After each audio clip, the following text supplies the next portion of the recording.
Okay, welcome everyone to our December 15th, 2020 Arizona Institute of Integrative Medicine COVID-19 update.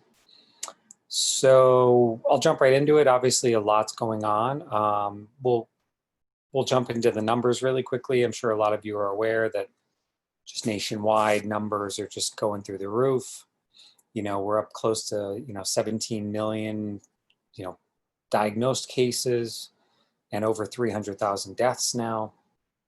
In Arizona, we are up to 424,382 cases total, with over 7,000 deaths now, 7,422. We've added about 500 deaths since last week just in Arizona. Pima County, we're at 54,246 with 817 deaths. And we added about 87 deaths just in Pima County since last week. So you can see the numbers are really going up. We're at 20.7% positivity. Our reproductive rate remains in the 1.2s. Although I've seen conservatives that's as high, I've seen estimations that it's as high as 1.4. I try to use the most conservative one. And then really by any metric you look at, ICU beds are getting pretty critical. So, for the most part within the county over the past week or so, ICU beds have been hanging right around 8 to 10 open beds, which, means that, we're seeing a very high utilization of the ICUs. So many people believe what we're seeing now is probably the effects of Thanksgiving for the most part. Again, most of our data suggests that this is all spreading through, probably mainly through family members. So a lot of this spread that we're seeing now is not so much, people being at a super spreader event, but more related to just families, even small groups, and family gatherings, gatherings with friends, spreading it that way. So we'll jump right into the COVID topics. The first thing is, everyone's kind of asking about, well, when's the vaccine coming? And as far as I can tell, this Thursday, I got two different articles right here. One is actually from the Pima County Health Department, and the other is just a local media snippet. But it sounds like vaccinations will start for healthcare workers starting on this Thursday, December 17th. This is going to be through TMC and Banner. It's mainly going to be the Pfizer vaccine. We're also going to start immunizing long-term care residents, so nursing home residents. And that's going to be done primarily through CVS and Walgreens. So this is all going to happen through different phases of vaccination, and Arizona has, I believe, 3 phases. And basically phase 1 is broken into a few different parts. So the first part is going to be healthcare workers, especially those frontline healthcare workers who are dealing with COVID patients, residents of long-term, care facilities. The 1B will include assisted living facilities, law enforcement, educators, so like teachers, childcare workers, other essential, workers, people who have to go to work regardless, that those businesses that are not shut down, basically. Last section, 1C, will be adults over the age of 65 who have high-risk medical conditions. And I assume when they say high risk, they mean things that have been demonstrated to increase your risk for COVID-19. So diabetes, hypertension, chronic lung disease, things like that. Second phase of the vaccine distribution will be also additional high-risk populations. So it's, people under the age of 65 with chronic medical conditions. And then phase 3 will be kind of everyone else. And about 70% of the state's residents will not be vaccinated until phase 3, which should be approximately the start of summer 2021. So that's the plan. And again, I have 2 different links that basically detail a lot of the same details of that. But that all starts starts this Thursday. After the Moderna vaccine comes, expect, certain outpatient facilities that are going to be vaccinating, and expect to see places outside hospitals that will allow vaccinations as well. It's mainly because the initial round of vaccinations is Pfizer. What I think is more importantly, because I like to see the evidence, is New England Journal of Medicine, safety and efficacy of the BNT162b2 mRNA COVID-19 vaccine. That's the Pfizer one, the one that we've been talking about is going to be, starting vaccination on Thursday. So, I've been saying for weeks now, I want to see a published write-up of these vaccines, and our most prestigious medical journal has written it up. So, and we're going to go through the details today, because I know there's, I'm going to try to focus this on questions that I've gotten from people. But, this is kind of the front page, that includes the abstract, and we're going to go through a lot of this in detail. So we see like a little cartoon kind of how this works. And we have this mRNA, which produces a spike protein, which our immune system reacts to and creates, durable immunity. So important things though, safety and efficacy beyond 2 months, not included in this trial. We don't know how long this vaccine will be effective for. It could end up being an annual thing. It could be. We just don't know. We just don't know how long it's going to be effective for. Now, if you look back at the initial folks who were vaccinated, we're going to be able to follow that group forward and see what happens to them, and then we'll have more data. So expect information to come on this pretty quickly as to how long this thing will last. I think a lot of people are estimating, okay, at least it's going to last 4 to 6 months, at least. Okay, because that's about how much data we have. But it may be that it lasts a year or years. We'll just have to see. Transmission is another thing that's important to understand. We don't know if this is going to decrease transmission. In other words, is it possible that you get the vaccine, you're vaccinated, you get your 2 doses, you get the virus still, and you don't get sick because you have immunity, but you act as a carrier? Is that possible? Yes. So this trial did not look at that. That's going to have to be evaluated in a subsequent trial. Okay. So that's important to understand as well. It's also going to be important to understand people who don't get the second dose, what's going to happen there, and what can we expect there. So let's dive in deeper into this study. I'm just going to go off the figures. That's oftentimes a much easier way to see this. So, you can see this is how they, got their participants. And eventually you end up with 37,706 who got either vaccine or placebo.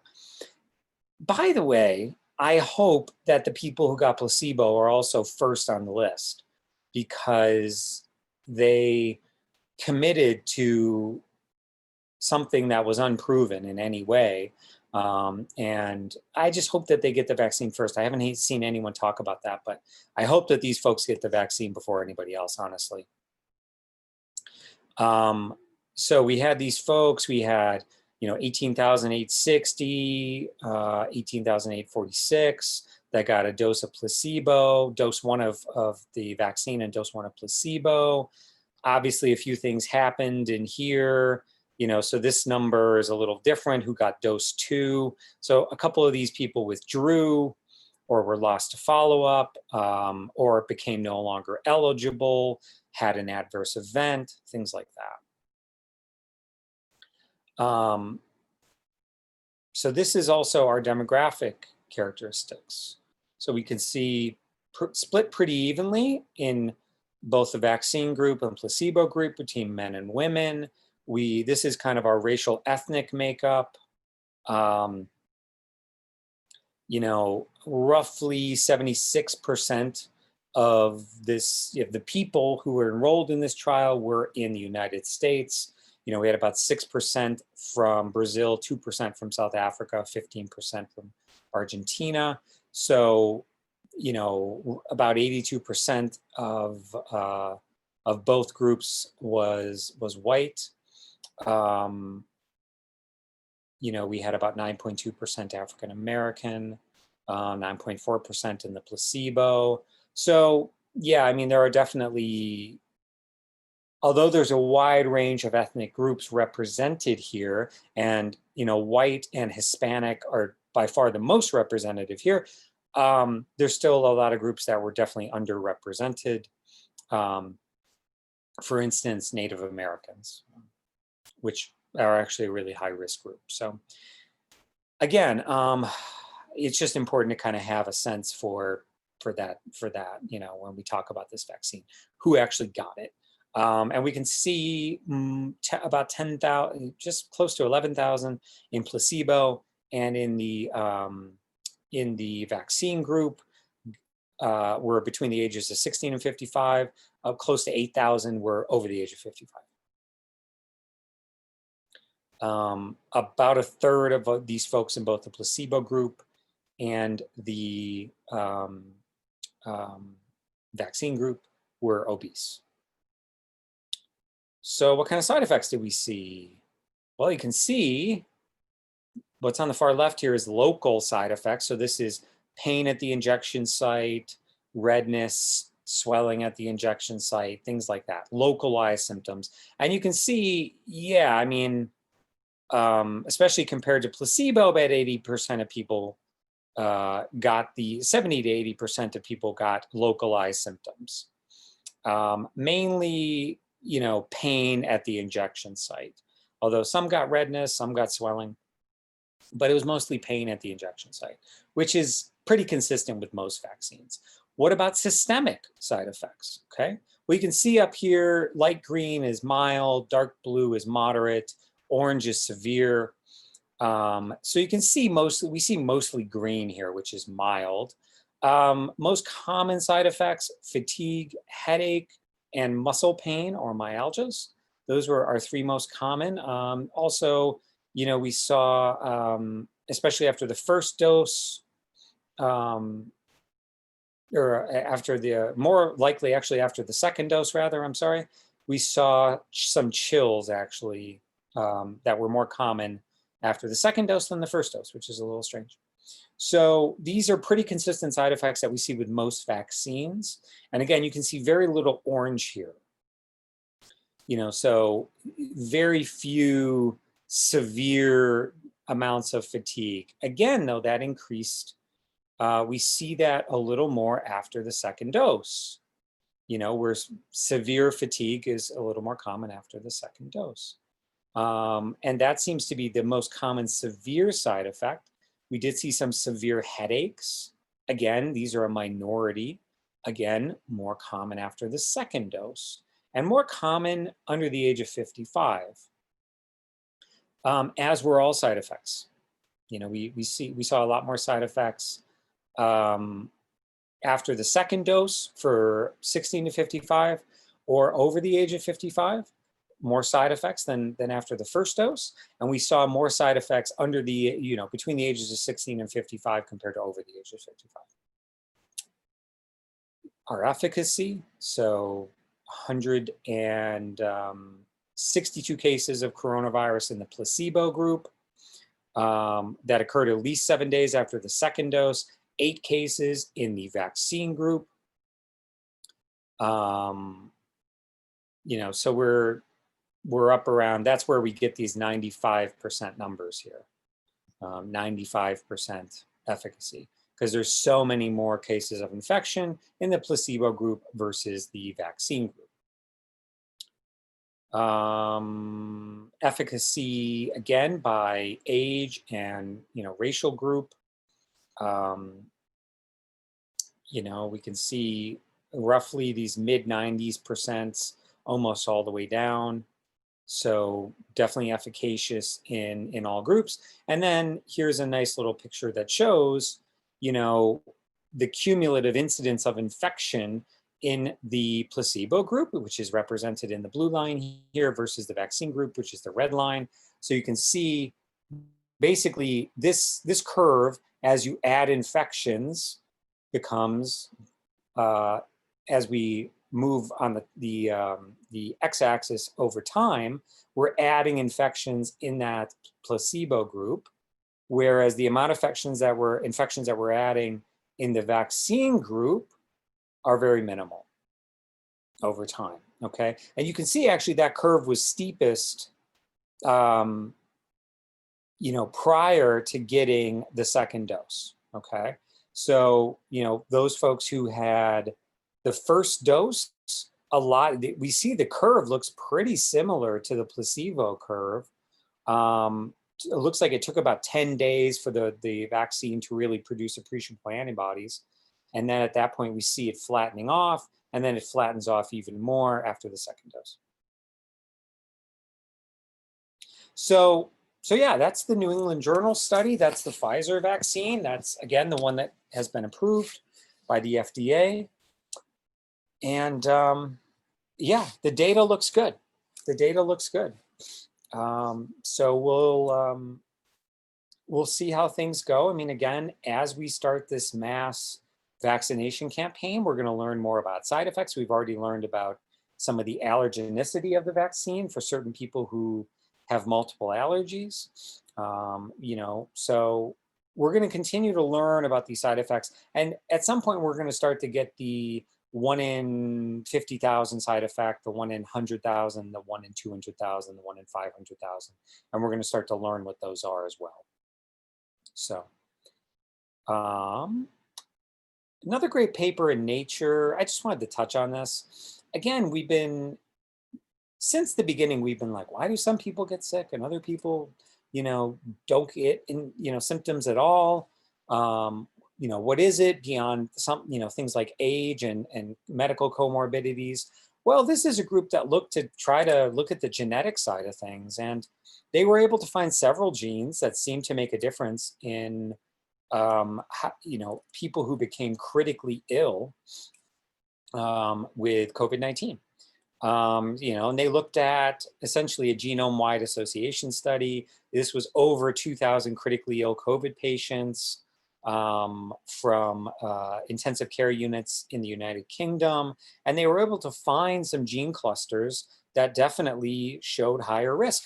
For the most part, these were gene clusters that were involved in inflammatory responses, particularly in the lungs, like an over-inflammatory response with an under response of the immune system initially to fighting viral infections, and just with general viral risk. So it's the kind of genes I guess you would have expected to be positive based on what we know from the virus.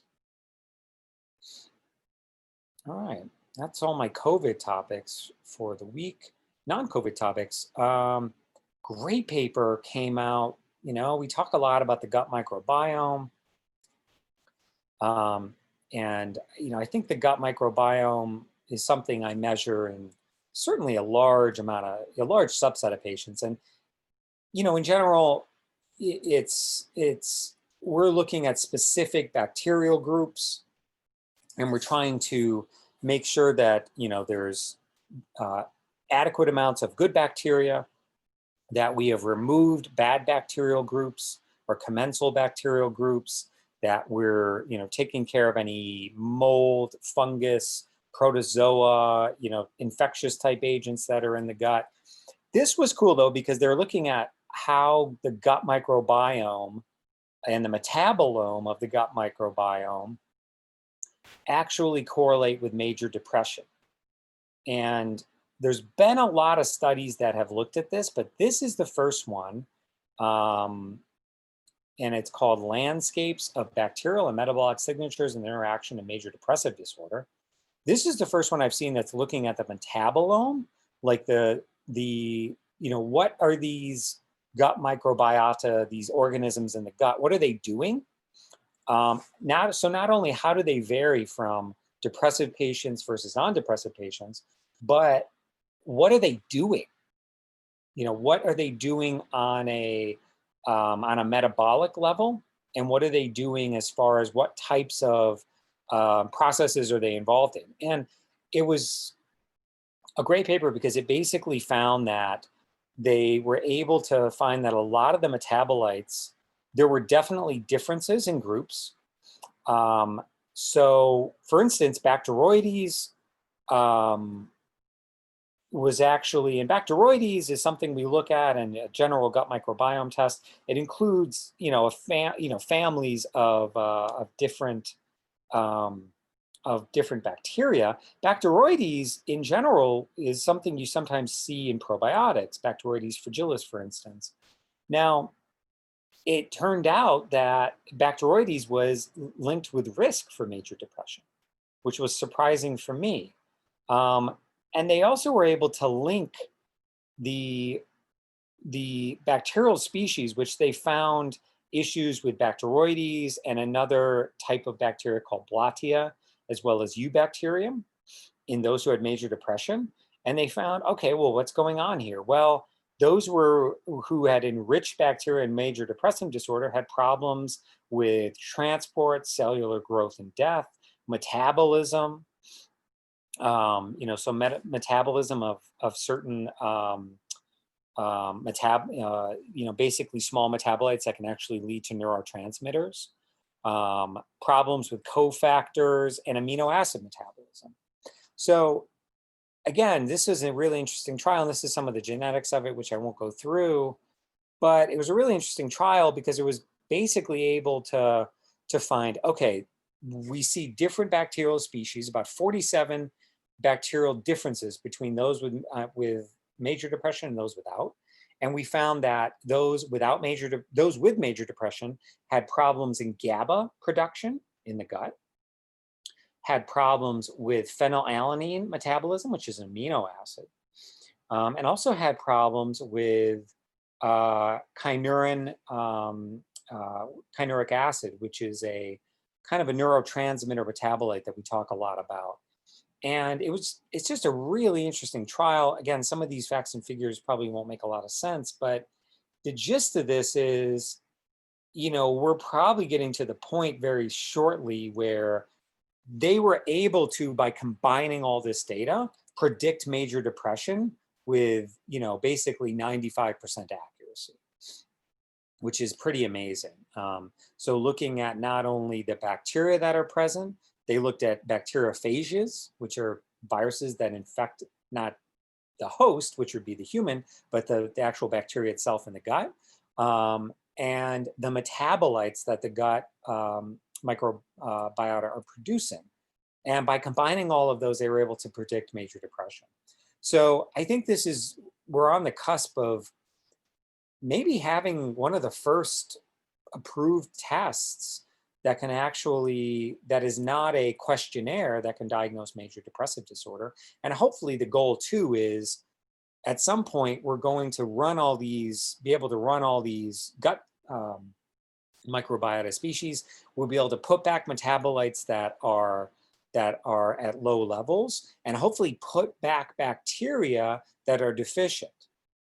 And maybe even, although this is more advanced, use certain bacteria that we can put in that will lower other types of bacteria which are overabundant in the gut. So yeah, it's a really exciting paper. And I think in general, we're going to start to see a lot more of this kind of stuff, especially in this kind of age of machine learning. But you can see all these interactions between lipid metabolism, these gut species, carbohydrate metabolism, amino acid metabolism, and nucleotides, and how all this is playing a role. And again, this is a great task for machine learning. And I expect that we'll start to have tests that will take advantage of this at some point. So I just wanted to bring that to everyone's. Now, certainly, sometimes the question is, well, what do I do for my gut microbiota? That's going to vary person to person, but plenty of fruits and vegetables for prebiotic fiber, eating fermented foods, sauerkraut, kimchi, kefir, yogurt even, kombucha. Your best foods within those fermented foods are going to be things like sauerkraut and kimchi and kefir. Ones that won't have quite as many bacteria are going to be things like kombucha and yogurt. But yeah, getting in plenty of these good bacteria through fermented foods and giving them plenty of substrate through prebiotic fiber, which again is going to be fruits and vegetables, and eating a diverse amount of fruits and vegetables. again, that's a blanket, a great starting point for most people when it comes to optimizing this gut microbiome. So, that's all I have for the week.